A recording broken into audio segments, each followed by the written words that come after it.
Okay. Good morning po mga kaibigan. Magandang umaga po sa bawat isa. Magandang umaga muli sa bawat isa. Lalo na sa aking mga partners sa tennis court sa Golden City Tennis Club. Ngayon po ay mag-aaral na muli tayo sa ating salita ng Diyos. Ang pamagat po or title ng ating pag-usapan ngayon is The plan of expanding the kingdom of God or God's kingdom was laid out by Jesus Christ to His disciples. The plan of expanding God's kingdom was laid out by Jesus to His disciples. Yun po, ang pag-usapan po natin dito ay paano inilahad ni Jesus Christ ang plano kung paano ma-expand ang kingdom of God. Ang babasahin po natin ay nasa Acts chapter 1 verse 1 to 11. Babasahin ko po dito sa Tagalog, no?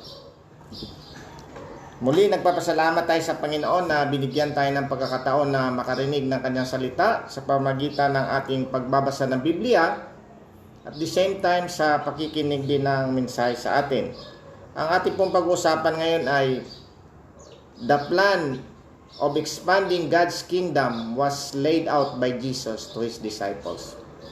Yun po ang paano po inilahad ni Jesus Christ ang plano kung paano po ma-expand. This is more on witnessing and evangelizing kung paano nagsimula ang kingdom ng God. At ito ay nasa ating puso at ito ay ilalabas natin bilang witnesses sa mga tao pong hindi pa nakakarinig. Yun ang plano ng Panginoon. Babasahin po natin dito sa account ni Lucas sa Gawa. Marami pong nagsasabi na mga theologians na ang Gawa po or the Acts of the Apostles was written by Luke, the author also of the third gospel ng ating Biblia, the gospel according to Luke. So magandang umaga muli. Binigyan tayo ng pagkakataon ng Panginoon na makarinig ng kanyang salita. At titingnan natin ngayon kung paano po inilahad ni Jesus Christ, ng ating Panginoong Jesus, ang kanyang plano kung paano po i-expand ang kanyang kingdom sa buong mundo, no? So dito po sa atin ay bubuksan po natin ang Gawa chapter 1, 1 to 11. Gawa chapter 1, 1 to 11. Titingnan natin kung paano po inilahad ni Jesus Christ ang plano ng kingdom of God at paano ito expand kasi sinimulan niya po ito nung nandun pa po siya nang siya ay nandito sa mundong ito. So yun po ang ating pag-uusapan ngayon. The plan of God's kingdom, the plan of expanding God's kingdom was laid out by Jesus Christ to His disciples. Okay, unang babasahin ko po sa Tagalog. Ang ating pong babasahin ay ang mga gawa ng mga apostol. Chapter 1. Sabi dito, Mahal na Teofilo, isinalaysay ko sa aking unang aklat ang lahat na ginawa at tinuro ni Jesus buhat sa pasimula hanggang sa araw na siya'y umakyat sa langit. Bago siya umakyat, tinagubilin niya sa pamamagitan ng Espiritu Santo ang mga apostol na kanyang hinirang. Pagkatapos ng kanyang pagbabata, maraming ulit siyang nagpakita sa kanila. Sa gayoy, napatunayang siya'y buhay. Napakita siya sa kanila sa loob ng 40 araw at nagturo tungkol sa paghahari ng Diyos.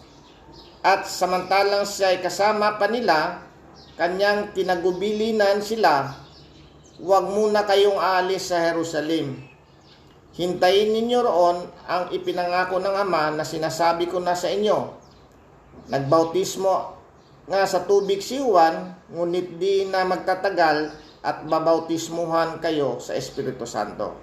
Verse 6. Kaya't na magkasama si Jesus at mga alagad, nagtanong ang mga ito, Panginoon, itatatag na ba ninyo muli ang kaharian ng Israel? Sumagot siya, ang mga panahon at sandali ay itinakda ng Ama sa kanyang sariling kapangyarihan at hindi na kailangan pang malaman ninyo kung kailan iyon. Ngunit bibigyan kayo ng kapangyarihang pagbaba sa inyo ng Espiritu Santo at kayo magiging mga saksi ko sa Jerusalem, sa buong Hudiya at Samaria at hanggang sa dulo ng daigdig. Pagkasabi nito, siya ay inaakyat sa langit samantalang nakatingin sila sa kanya at natakpan siya ng ulap.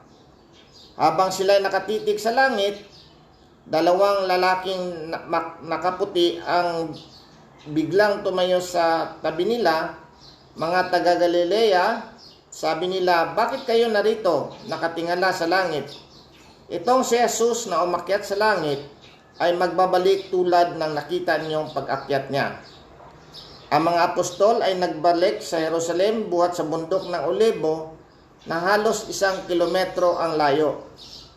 Ang mga ito ay sina Pedro, Juan, Santiago, Andres, Felipe, Tomas, Bartolome, Mateo, Santiago na anak ni Alfeo, si Simon ang makabayan at si Judas na anak ni Santiago.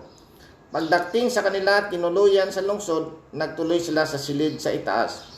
Lagi silang nagsama-sama sa pamagitan sa pananalangin kasama ang mga babae at si Maria ang ina ni Jesus, gayon din ang mga kapatid ni Jesus. Okay, salamat muli sa pagkakabasa ng salita ng Diyos. Binasa ko po doon sa Tagalog sa Acts chapter 1 verse 1 to 14 ang aking nabasa po. So, bago tayo magsimula sa ating topic ngayon sa the plan of expanding God's kingdom was laid out by Jesus Christ to His disciples. Ang ating pong binasa ay nasa Acts chapter 1, 1 to 14. So tayo muna ay manalangin. Panginoon naming Diyos, kami ay muling nagpupuri at nagpapasalamat na kami Lord ay nakarinig ng iyong masalita sa pamagitan ng aming diretsong pagbabasa ng Biblia. Salamat po sa makikinig nito Lord at alam po namin Lord na ang iyong masalita ay makapangyarihan sa lahat katulad ng mga tubig na galing sa langit na dumadaloy sa lupa. Ito ay nagdidilig sa mga halaman at tumutubo, umuusbong, nagbibigay ng bunga. Gayon din ang iyong mga salita ay nagbibigay din ng bunga sa mga taong nakikinig nito Lord. Salamat muli Lord sa pagkakataon na binigay mo sa akin upang ipahayag po Lord ang iyong mga salita.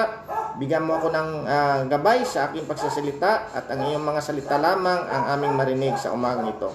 Sa aming makikinig, buksan mo Lord ang aming puso't isipan, aming espiritual na pag-iisip upang maintindihan namin ito.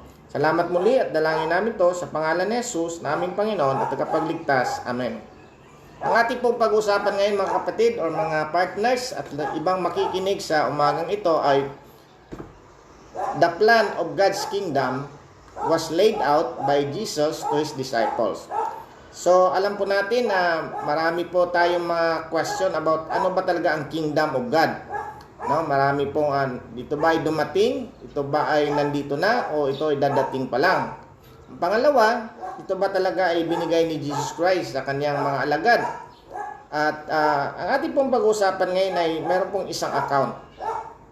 Ang isang account po, isang sulat sa Biblia, ang tawag po nito ay The Acts of the Apostle, no? Ang Tagalog nito ay ang gawa ng mga apostol. Pero maraming mga ibang nagsasabi na mas appropriate daw ang sabihin nito, The Acts of the Holy Spirit, no? The Acts of the Holy Spirit or the Acts of God through the Holy Spirit.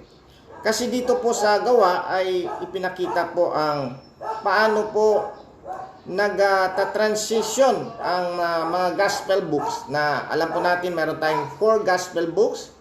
Matthew, Mark, Luke, and John. Ang ibig po sabihin po ng gospel books, yun yung mga genre ng ating book na nagpapahayag ng paano po nandito si Jesus Christ nung siya ay nandito sa lupa. At yun ang mga account ng 4 na mga tao. At kasama din po si Luke doon na siya din po nag-u-author ng Acts. So, mayroon po parang transition book na sinasabi. Kasi mayroong mga lumalabas na mga ibang genre din like the epistles, mayroong mga Pauline epistles or mga sulat ni Pablo, at mayroon din mga general epistles katulad ng James, Hebrews,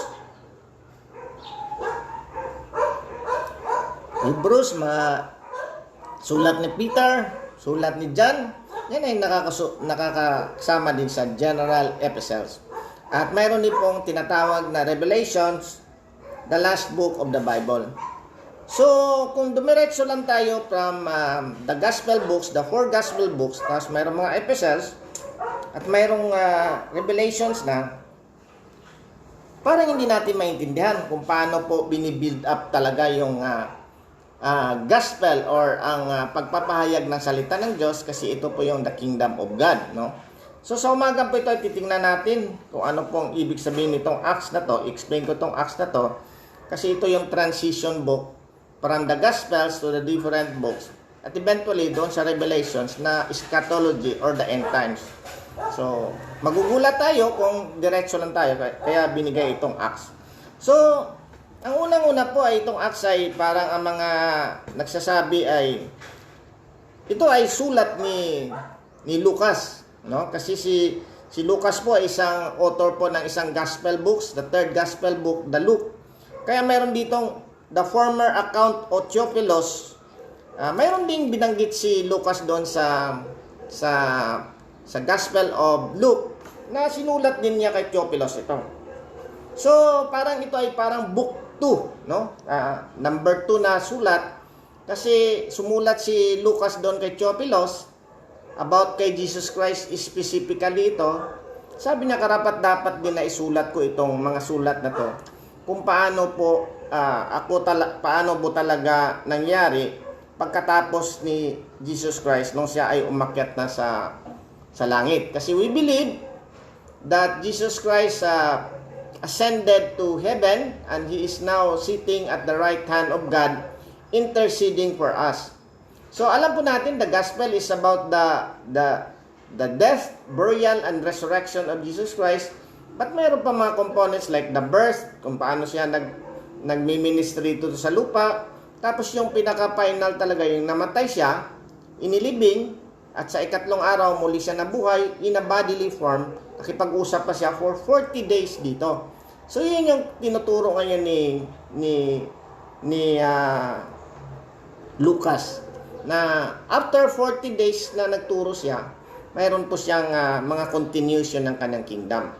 So, yun ang sabi niya dito, the former account I made, O Theophilus, of all that Jesus began both to do and teach until the day in which He was taken up. After, though the Holy Spirit had given commandments to the apostle whom He had chosen, to whom He also presented Himself alive after His suffering by many infallible proofs, being seen by them during 40 days and speaking to the things pertaining to the kingdom of God. So, hindi lang natapos yung pagpapahayag ni Jesus Christ before His death. Meron pang 40 days, no? Meron pang mga count after nabuhay si Jesus Christ at 40 days after bago siya umakyat. So, ang gawa po ng mga apostol or the Acts of the Apostle ay ito po ay parang paano nagmamanage ang God sa mga tao, particularly sa kanyang mga disciples, particularly doon sa 12 apostles niya, kung paano nila ipapahayag ang salita ng Diyos sa iba't ibang mga tao, no? So, dito po ay pinakita dito na una-una ang Acts ay napakagandang libro ito kasi si Lucas po ay napakagaling magsulat. In fact, siya yung parang lumalabas na parang binigyan talaga ng Diyos na i-record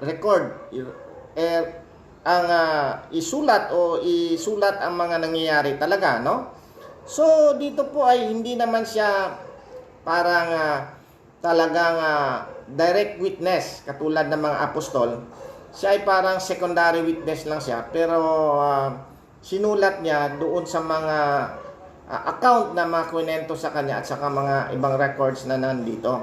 So si Luke po ay gumagamit ng mga speeches or sermons. Kaya makikita mo mayroon siyang mga sermons about sermon ni Peter, no? Sermon ni Stephen at mga sermon na ni James, sermon talaga ni Pablo, no? Si Pablo, marami siyang sermon. Kasi dito po ang parang mga account dito ay tungkol kay Peter at saka kay Pablo, no? Dito po ay sinulat niya na paano talaga nangyayari at kaya ko binigyan ng diin ito kasi alam po natin si Lucas ay parang lumalabas na reliable sources siya kasi binigyan talaga ng mga account na parang ma-verify ang mga account na to. Paano ko po sinasabi na ma-verify ang mga account na to? Kasi alam po natin, in the future, i-scrutinize ito. So, gumagamit siya ng mga tao like Gallio, like Felix, like Festus, Gamaliel, na parang in the history, mabe-verify mo.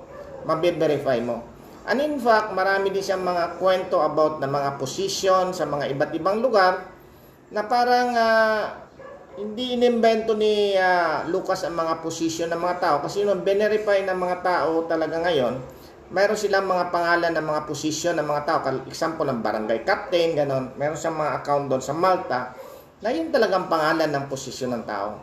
At the same time, very specific si Pablo doon sa mga sulat niya na talagang ma-verify sa using the history. Ngayon, ito na yung kwento niya, no? Kwento niya, ito na. Sa verse 4, sabi niya, "And being assembled together with them, He commanded them not to depart from Jerusalem." Ito yung commanded niya doon sa mga 12 apostles and some of His disciples na nandoon, no? Sabi niya, "But wait for the promise of the Father, which He said, you have heard from me." Ano yung promise of the Father, which you heard from Jesus Christ? For John truly baptized with water, but you shall be baptized with the Holy Spirit not many days from now. No? Alam po natin ang kwento ni John the Baptist na si John the Baptist po ay parang messenger talaga siya na pinapauna siya ng God bago dumating ang si Jesus Christ. Parang nilinis niya, parang bali yan, papatagin niya yung mga bundok, lalagyan ng mga parang quote-unquote parang poetic or something like lilinisin mo yung daan ng Panginoon. Yun ang trabaho ni John the Baptist. At the same time, siya ay magbabaptize with water for repentance of sin. So sabi ni John the Baptist na parang magsisi na kayo sa kasalanan kasi dadating na po yung kingdom of God, which is also said by Jesus Christ. Ngayon, sabi ni dito, pero in the last days, you will be baptized with the Holy Spirit. So yun pinaka-critical dyan na sa ating pong mga huling araw ay mayroon tayong Holy Spirit from our within na lalabas at yun ang mag-evangelize o magpe-present ng gospel. Sabi ng mga alagad, "Therefore, when they had come together, they asked him, saying, Lord, will you at this time restore the kingdom of Israel?" So, siyempre, ang alam po natin, ang mga Hudyo, ng mga apostol, particular sa mga apostol, ay naghihintay sila ng Messiah or Christ, no? Kasi ang Messiah is Hebrew term for the coming one or the anointed one, at ang Christ po ay parang Greek word ng Messiah. So Jesus, ang meaning niyan is Savior. Christ or Messiah is the coming one na magliligtas sa kanila. So ano pong pananaw ng mga Hudyo sa kanila? Ang pananaw ng mga Hudyo sa kanilang Messiah ay dadating ito, ililigtas sila sa kanilang pagkakulong o pagkaalipin o pagka-invade ng mga iba't ibang mga tao.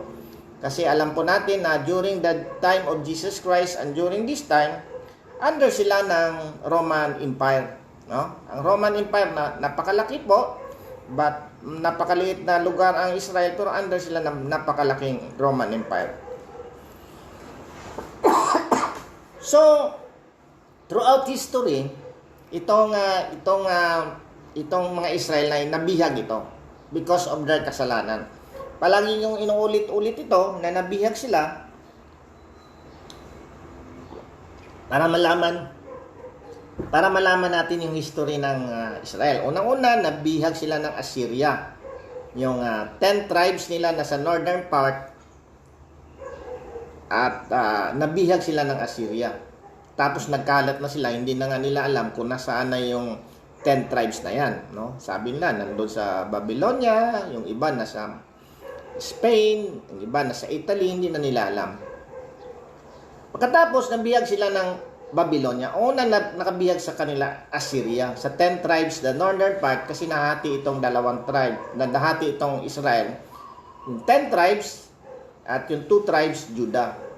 After 1 century, or lampas ng 1 century, nabihag naman itong Babylonia. 2 tribes of Judah and Benjamin and the Levites, nabihag ito ng Babylonia. Pero after 70 years, ibinalik ito sa Jerusalem kasi si Cyrus nga na Persian king, na natalo kasi yung Babylonia ng Persia, naging hari na sina Cyrus, pinabalik na itong Babylon na itong mga Israelites, ang mga Jews na to sa Judah, dun sa Israel. After that, Assyria, Babylonia, Persia, and Medi-Persia, nabihag sila ng Greek ulit. Natalo ulit yung Persia ng Greek, sina Alexander the Great. Kaya nga na-Hellenize. Ang ibig sabihin ng Hellenize, yung kultura ng Greek ay napunta sa kanila. Kasi ang strategy po ni Alexander the Great, hindi niya binibihag yung mga tao at dinadala na sa Macedonia, ngunit ang kanyang kultura ay kanyang dinadala doon sa mga tao o mga bansang nabihag niya. Napakalaki po ang nasakop ni Alexander the Great in 10 years, simula doon sa Macedonia hanggang doon sa India, sa Egypt at saka sa Assyria. No? Ngayon, after ng natalo ulit ng Roma ang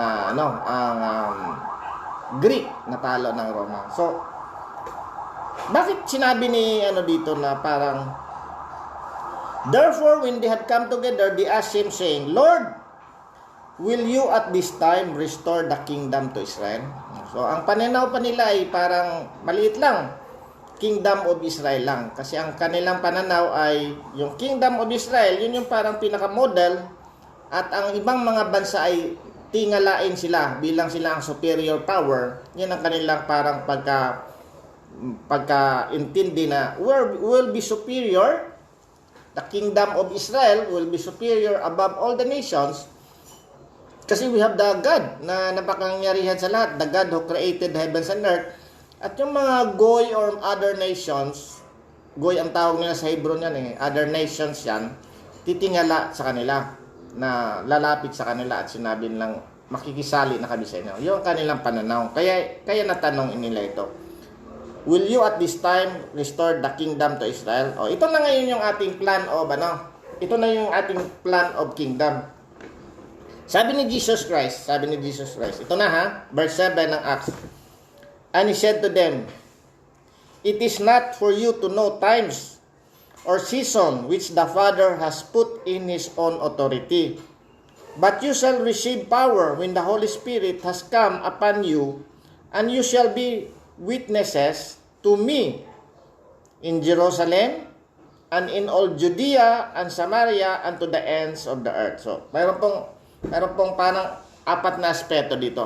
Una, hindi nyo masyadong malaman ito mga taga-Israelites. No? Kasi ang pananaw nyo, Kingdom of Israel lang, pero ang pinaplano ko, Kingdom of the world, lahat talaga sa ibang bansa. So, hindi alam na ni Jesus ngayon dito kasi nag-resurrect na siya dito. Dati kasi hindi alam ni Jesus Christ na kung kailan dadating ang kingdom. Sabi niya, only the Father.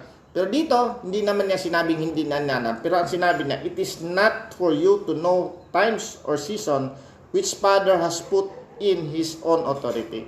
So una-una po, hindi masyadong malalaman ng mga tao kung paano i-build ito. Medyo mystery, kaya nga i-reveal sa dahan-dahan nito. Number 2, it is by the power of the Holy Spirit.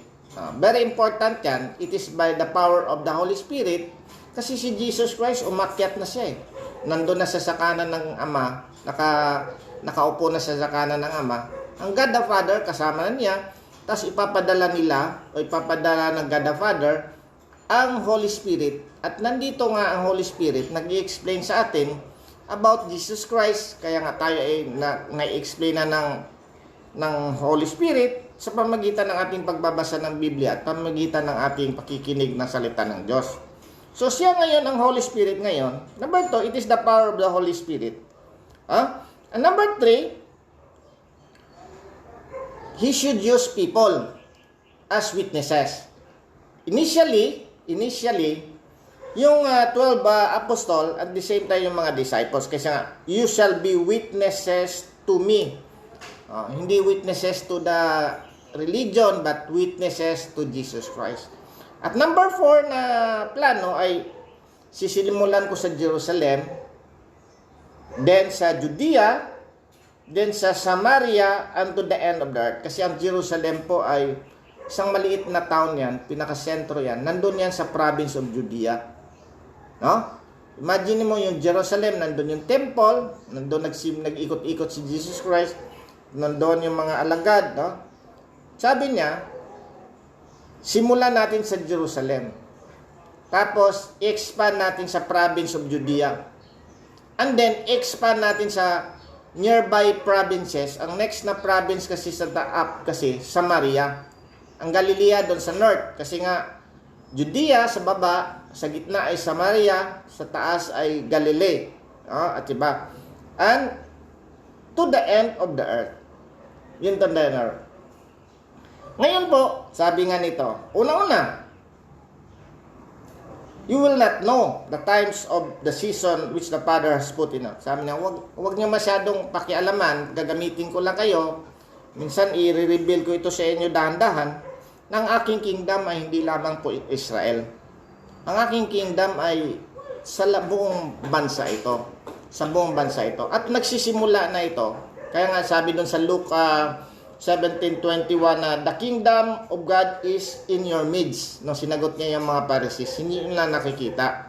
Kasi tinanong din niya sa mga Pariseo saan yung kingdom? No? Saan yung kingdom? Sabi ni Jesus Christ, the kingdom of God is in your midst, is within you. Nandito na pero hindi na nakita. So ang point dito, sinimulan na Jesus Christ ang kanyang kingdom but hindi pa nakita ang manifestation nito sa talagang perception natin ng about the kingdom. Kasi the kingdom of God na piniperceive ng mga Hudyo ay parang spectacular kingdom. Spectacular kingdom na may bababa na parang isang misay na parang King David, papatayin niya lahat ng mga Roman soldiers, Roman authority, maliliberate na yung Israel, sila na yung maghari. Yun ang in-expect ng mga Hudyo. In fact, during this time, ang mga Jews ay hindi pa talaga naniniwala kay Jesus Christ na yun ang Messiah sa kanila kasi they're expecting a spectacular or a kingly Messiah like David na papatayin ng mga Philistines, ililiberate sila. Pero hindi nangyayari.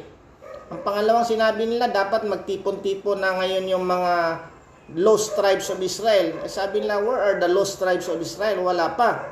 At the same time, sabi nila, ang lahat ng mga bansa ay nakatingala at naniniwala na kay God. Where are these manifestation or this proof? Kasi yan ang nakasulat sa kanilang Tanakh or kanyang Hebrew Bible na ipunin sila ay maging superior na bansa, at the same time mayroong peace sa buong mundo. Sabi na wala. So, papaliwanag po natin ngayon na ang kingdom of God ay nandito na sa atin, kaya nga by the Holy Spirit. Hindi ito physical kingdom. But eventually, unahan ko lang kayo, eventually, there will come a time that Jesus Christ will go again here. He will reign as a king, and He will be our judge, at mag-set up siya ng 1,000-year millennial kingdom. No? And after 1,000-year millennial kingdom, dadating na yung end, mayroon ng judgment. The judgment of the parang white throne judgment, hukom na, no? Pero dito ay pinapakita niya na kaya nga medyo medyo may issues ito sa different interpretation kasi ang iba sabi na dapat nandito na yung kingdom. Kaya mayroon tayong mga ibang grupo na sabi na dapat very powerful tayo, very successful tayo, wala tayong karamdaman. Sinabi na, by His stripes you are healed. Dapat na hindi na tayo magkakasakit. Wala na tayong problema sa trabaho, wala tayong problema sa pera, wala tayong problema sa relationship. Yun ang pinaproject ng ibang mga grupo na parang ito na yung kingdom natin. Dapat mag-claim na tayo na nandito ng kingdom. Pero pag ikwento mo yan sa mga Hudyo ngayon sa Israel, pupunta ka sa Israel, sabihin na, alam nyo, nandito na yung kingdom. Hindi sila maniniwala doon. Sabi na, saan ang kingdom? Anong kingdom? Inaapi pa nga kami dito ng mga iba't ibang bansa. Wala nga kaming katulong dito. Napakaliit namin ng bansa. Ay pinagtutulungan-tulungan kami ng ibang bansa. At pinapatay nga kami na yung anti-Semitism na parang against sa amin. Maraming mga pinatay, Holocaust. Tapos sabihin mo, nandito na yung kingdom. Hindi maniniwala ang mga Hudyo doon. They will not believe na nandito na yung kingdom. But dito ay parang transformation. Sabi na, una po, you shall receive power with the Holy Spirit. No? Kasi naalala ni Peter na John the Baptist will baptize you with water for repentance, but I will baptize you with the Holy Spirit. We will tackle that paano talaga yung baptisal of the Holy Spirit at paano yan. Pero ang point dito ay bibigyan tayo ng kapangyarihan, no? Bibigyan tayo ng kapangyarihan ng Diyos na malaman natin ang katotohanan, malaman natin na si Jesus talaga ang ating salvation, at sa atin sa pamagitan ng ating individual na buhay or church or group, mapipresent natin sa iba't ibang lugar ang mga gospel or about Jesus Christ. Pero dito ang Acts po ay parang it is a descriptive way of doing na ito yung parang nangyari sa first century. So ang una po ay alam po natin na doon po sa Jerusalem, no? 'Di ba? Alam po natin sa Jerusalem nagpakita yung Holy Spirit sa Acts 2 na coming of the Holy Spirit sa Pentecost doon sa mga Hudyo. Then nagpakita din, nagmamanifest din yung Holy Spirit doon sa Samaria, no? Doon sa Samaria, kasi si Philip ay nag-evangelize sila, kumalat na kasi yung yung mga Hudyo sa pag-uusig ni Pablo. Sila ay pumunta sa Samaria at mayroon din silang mga tao doon na evangelize, na ipaliwanag nila si Jesus Christ. At bumunta doon si Peter at saka si John kasi nakita nila na marami na nako-convert doon sa Samaria. At nagmanifest din doon ang banal na Espiritu Santo. No? Sa pamamagitan ng baptisal of the Holy Spirit. Tapos doon din nag-expand na doon sa Hintil, lumabas na doon sa Samaria, although malapit pa rin sa Samaria, doon sa Caesarea, pero iba na mga grupo sa mga Hintil na. No? At doon din pinakita si Cornelius at nabautismuhan din sila. At the same time, napunta din sa Ephesus na malayo na. Pero sa Sunday na natin i-expand yan kung paano talaga nangyari ang mga baptism of the Holy Spirit, at yan ay descriptive or something na ito ba talaga ay model o ito ay gagamitin natin sa ating buhay ngayon. Pero ang point dito, ang Holy Spirit po ang gagamitin at mag-i-expand. Kasi si Pablo nga na out of the blue, no? Parang out of something na against sa kay Jesus Christ, binago siya ng Panginoon sa Damascus at siya ngayon ang ginamit na mag-expand ng gospel doon sa Turkey, present Turkey, doon sa tawag nito, sa Galatia, no? Marami siyang doon sa Galatia, present Turkey ngayon yan. Tapos hindi siya inalaw doon sa Asia, no? Sa Asia Minor. Pumunta ngayon siya doon sa something like Macedonia, papuntang Europe, doon sa Philippines, Macedonia, then doon sa Greece, doon sa Corinto, sa eventually, bumalik siya sa Jerusalem at pinadala din siya sa Roma. So, yun po ang ating plano ng Panginoon. Ang plano po ng Panginoon ay na-establish na yun yung kingdom. Na-establish na niya yung kingdom, pero hindi pa nagmamanifest yan. Na-establish niya ang kingdom doon sa kanyang doon sa Jerusalem during his lifetime. Kasi nga sabi, tinanong nga si ni Pontius Pilate, ikaw bang hari? Sabi, ako nga, hindi. Pero sabi niya, ang aking kingdom ay hindi pa dito, no? Hindi pa magmamanifest na physical, pero nandito na ang spiritual na kingdom. Kaya within us nga ang kingdom, within our midst na. Ngayon, dahan-dahan itong spiritual itong ipipresent sa mga tao. Sa atin, una-una sa mga apostol, pinipresent nila na si Jesus Christ talaga ay God na nagkatawang tao, namatay siya para sa ating makasalanan. Siya ay pinulfill niya lahat ng mga batas sa mundong ito upang tayo po ay magkaroon ng righteousness. Kasi the way He performed the obedience of Jesus Christ na sinunod niya yung batas ay importante yan. Kasi yun yung ibibigay niya na righteousness sa atin kasi hindi niya tayo makakapasa. The same time, siya yung namatay para sa ating kasalanan. We have to establish that Jesus Christ was the substitutionary atonement.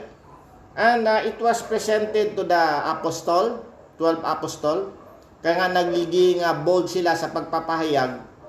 Kaya nga nakikita natin doon sa na si Pedro doon sa 4 na sabi niya, there is no name, there is no salvation in other way. Very bold si Peter doon eh. Si Peter ay very bold, sabi na there is no salvation in no other because there is no name given under heaven to men in which we will be saved. Ang ibig sabihin niya, walang ibinigay na pangalan sa silong ng langit na ikakaligtas natin, kundi ang pangalang Jesus lamang.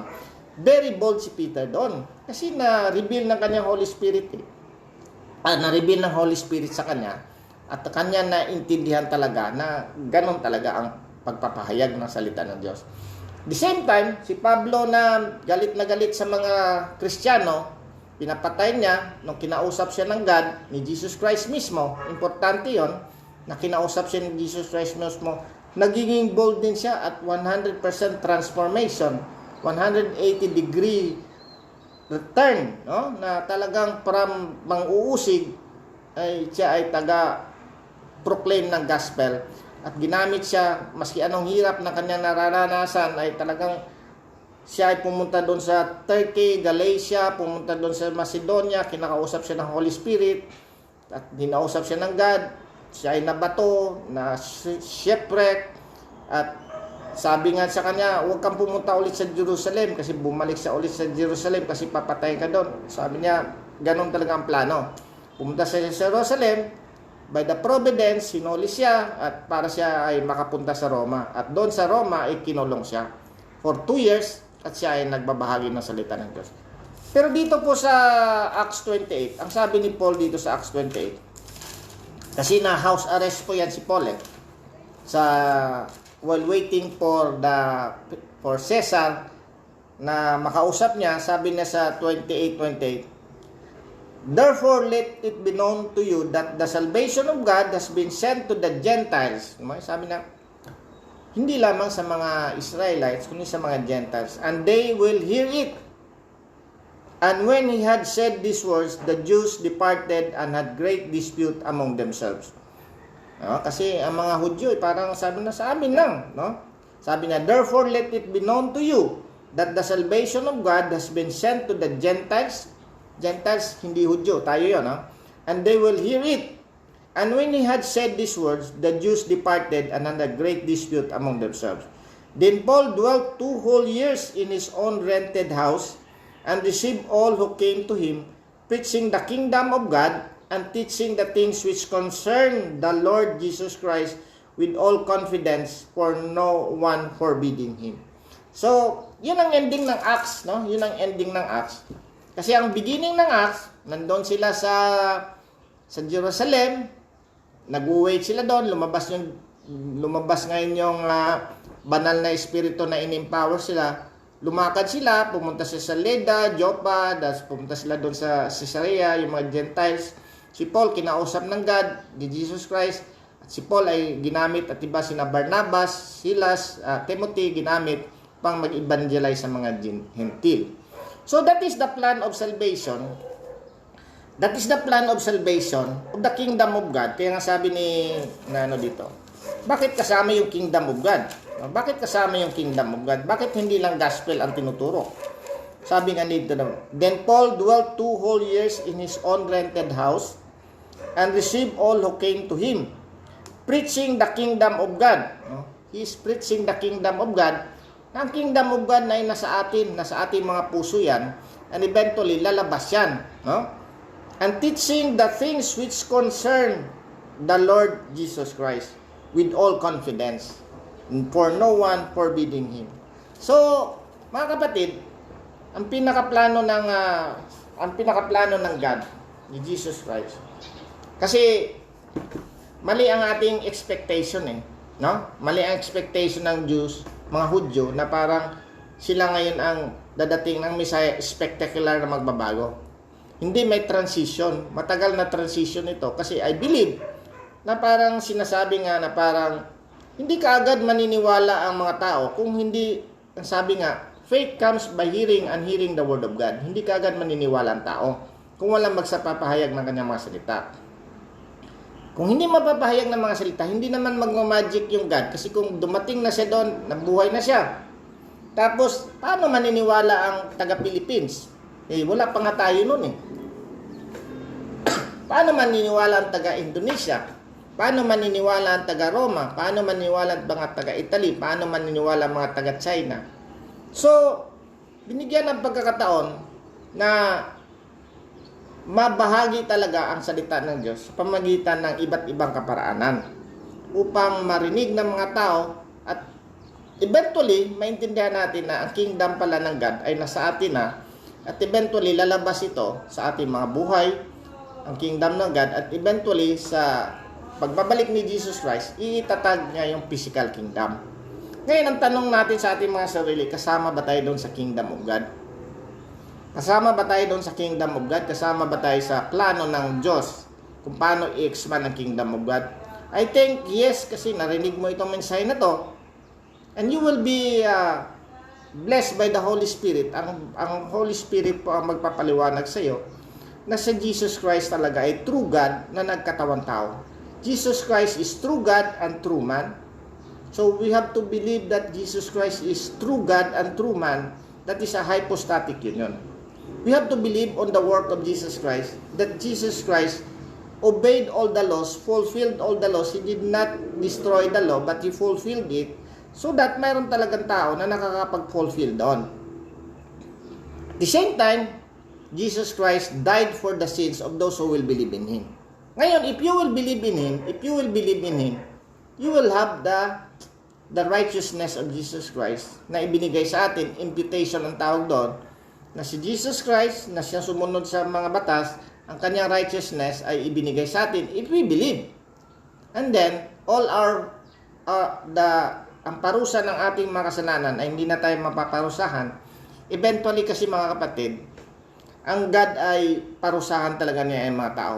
God is a just God. He is very honest to Himself. He is be true to Himself, no? He is very true to Himself na paparusahan niya yung may mga magkasala. Kasi kung hindi mapaparusahan, paano na lang yung ginawa ni Hitler? Paano na lang yung mamamatay tao? Paano na lang yung mga rapist? Paano na lang yung mga masasamang tao talaga? Kung hindi paparusahan ng God yan. So eventually, paparusahan talaga ng God ang mga nagkasala. And dito ngayon doon sa impyerno ngayon. Ang ating pag-asa na lang talaga, ang ating pag-asa talaga ay tayo ay hindi maparusahan kasi si Jesus Christ ang maparusahan para sa atin. At tayo maging righteous kasi binigay ni Jesus Christ ang righteousness sa atin. Yun po ang message ngayon nga parang kasama tayo dito. Supposed to be kasama tayo dito kasi nakarinig tayo ng mga salita. And faith comes by hearing and hearing the Word of God. At if you're really hearing this message na yun, we ask God na buksan ang ating puso't isipan na maintindihan natin na si Jesus Christ talaga ang ating kaligtasan. At kung naintindihan na natin, kaya na nating i-explain na ito pala yung pag-i-expand ng Kingdom of God sa pamagitan ng ating pag-gospelize, pag-evangelize ng gospel, ng magandang balita ng kaligtasan ng mga tao. Kasama tayo dapat magbabahagi ito. Kaya nga tayo nagtitiis na magbabahagi sa mga ibang technology upang maibahagi ang salita ng Diyos. Ang parang doon ay, ang God ay, siya, gumagamit siya ng mga iba't ibang tao, iba't ibang sitwasyon, kasi hindi naman hinihinder ng God yung paano mag-expand ang mga tao. So, halimbawa, sa internet, ginagamit niya ang internet, pinoprovide niya yan, o inaalaw niya yan na ma-discover, inaalaw niya yung Facebook, inaalaw niya YouTube, inaalaw niya iba't ibang technology to preach the gospel. Kaya nga, eventually, the gospel will be preached to all nations, and then the end will come. Yun. Kung gusto mo mapabilis ang pagbalik ng Jesus Christ, mag-preach ka ng gospel, at kung dadating na ang panahon na kompleto na yung mga Gentiles, when the fullness of the Gentiles come, dadating na ang Panginoon, at yung Hudyo din ay kailangan din nating evangelize, no? Although bakit nagtatiyaga din tayo sa mga Hudyo? Maliit lang sila, mga 19 million lang sa 13 million or 19 million lang sa Jews ngayon. At kung kasama na yung mga lost tribes, maabot lang sila ng 100 million lang daw o less than 200 million. Bakit pinagtsatsagaan niya na evangelize talaga yung mga Hudyo na yan? Bakit hindi na lang evangelize sa Pilipinas, 100 million? Ba't magtyaga tayo doon sa mga Hudyo na mga 14 million lang? Kasi ang sabi ng Panginoon, I will not come unless you Jews will accept me or will say I am blessed. Ibig sabihin na barok yung parang welcome Jesus Christ. That's the time na babalik si Jesus Christ. Pag sinabi ng mga Hudyo na welcome ka na Jesus Christ, we will accept you now as our Lord and Savior. We are the Messiah na. He will come. Kaya nga, special itong mga Hudyo na to na kailangan din natin silang evangelize. Pero bago dumating sa mga Hudyo, mamalita natin sa ating mga kamag-anak, ating mga kapatid, ating mga laro, iba't iba, upang maintindihan nila na si Jesus Christ talaga ang Messiah na dadating, and Jesus Christ is our Lord and Savior and God. Kaya nga, dapat natin malaman na Jesus Christ is the gospel. Jesus Christ is the gospel. You have to know the person of Jesus Christ, that He is a true God and true man, and He fulfilled all the laws, and He died for the sins of those who will believe in Him. Yun po, you have to believe in the Lord Jesus Christ and be part of the plan of salvation. Hindi lamang na beneficiary tayo, kundi tayo din ay kasama sa mga nag-evangelize ng gospel of God. And we have to believe on the Lord Jesus Christ. Believe on the Lord Jesus Christ, and you will be saved, you and your household. Let us pray. Panginoong Diyos na aming Ama, Lord, salamat po Lord na binigyan mo kami ng pagkakataon na makarinig na yung mga salita. Alam po namin na hindi aksidente ang aming pagkarinig nito, Lord. At pinapanalangin namin, Lord, na ang banal na Espiritu ang magbubukas ng aming puso't isipan upang maintindihan namin, Lord, na kami ay makasalanan. No? Kami ay magdusa sa aming kasalanan, kami ay mapaparusahan sa mga kasalanan na amin nagawa sa mundong ito. Ito man ay maliit sa aming paningin o malaki, ito pa rin ay paparusahan mo. At ang parusahan na to ay ang dagat-dagatang apoy, Lord. Ngunit salamat po, Lord, na si Jesus Christ ay pinadala mo dito, Lord. At sabi nga sa John 3:16, For God so loved the world, that He gave His only begotten Son, that whosoever believe in Him shall not perish, but have everlasting life. Lord, buksan mo, Lord, ang aming puso't isipan na maligtas po kami, Lord, at maintindihan namin to, Lord. At kami ay mag-repent sa aming mga kasalanan, pagsiyan ng kasalanan, at tanggapin ka, Lord, bilang Panginoon tagapagligtas. Sa mga makikinig, Lord, ikaw din po lang na magbigay sa kanila ng awa, na hindi sila mapahamak, hindi sila maparusahan, ngunit magkaroon sila ng buhay na walang hanggan sa pamagitan ng banal na Espiritu na magpapaliwanag sa kanila about Jesus Christ. Salamat muli, Lord, at dalangin namin to, Lord, in Jesus' name. Amen. God bless po, mga partners at mga kapatid at mga kaibigan.